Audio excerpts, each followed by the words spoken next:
Okay, our first term for colonization is conquistadors. This is a Spanish soldier or explorer in the Americas. An example of this is Cortez and his crew when they conquered the Aztecs. In the far right-hand corner of your vocabulary chart, I either want you to write down this example or another example of a conquistador. Our next key term is missionaries. These were individuals sent by European countries to spread the Christian faith to indigenous cultures. Missionaries often protested the treatment of the indigenous cultures and would write accounts about their experiences. We saw an example of this when we read that primary source about Columbus, and Delacasis wrote about the poor treatment of the natives on Hispaniola. Make sure you write down this example or draw a picture of missionaries in the far right-hand side of your vocabulary chart. Our next key term is the Dutch East India Company.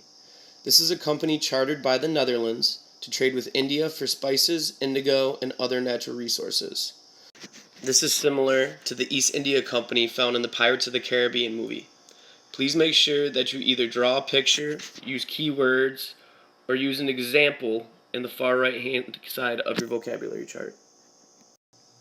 Our next key term is the Middle Passage. This is the journey across the Atlantic Ocean during the transatlantic slave trade.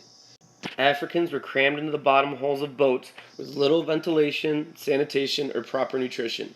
Many Africans died before even reaching North America. The picture below shows how native Africans were stored in the bottom of these ships on their way over from Africa to North America. Make sure that you are using key terms, drawing a picture, or giving an example on the far right-hand side of your vocabulary chart. Our next key term is triangular trade route. This is a massive trading system that was set up between Europe, Africa, and North America. Europe provided luxury items, guns, and alcohol to North America and Africa. Africa provided slaves to the Americas, and North America sent crops and furs to Europe.